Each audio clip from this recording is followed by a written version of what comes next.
Le satellite de la Terre, un peu oublié depuis la première conquête spatiale, est en train de revenir au centre du jeu. Première étape dans cette lointaine conquête spatiale, la Lune. L'entrepreneur lève le voile sur un projet spectaculaire. Un projet qui pourrait faire de Blue Origin un partenaire clé de la NASA.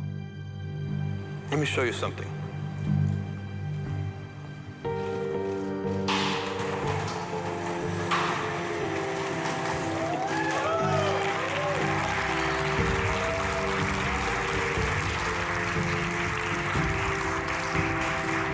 This is Blue Moon.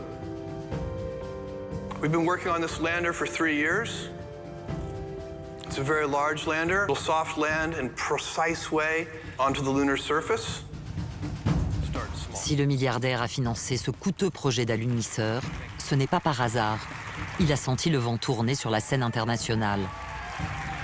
Le satellite de la Terre, un peu oublié depuis la première conquête spatiale, est en train de revenir au centre du jeu.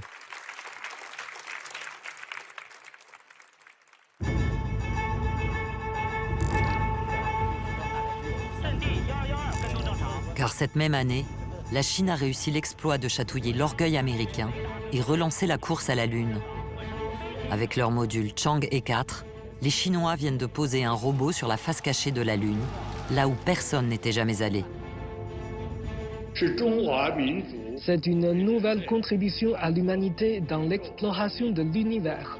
Et cette mission est très importante puisque c'est un peu, d'une certaine manière, la première mondiale de la Chine, puisque c'est la première fois que la Chine a réalisé dans l'espace quelque chose qu'aucune puissance n'avait réalisé avant elle.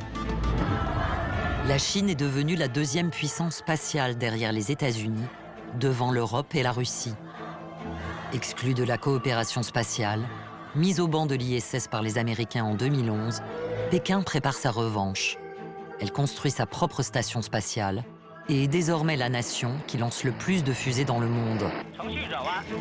L'ambition chinoise aujourd'hui, celle qui a été explicitée par le secrétaire général Xi Jinping, c'est de devenir la première puissance mondiale à l'horizon 2049, dans le domaine économique, militaire et dans le domaine spatial.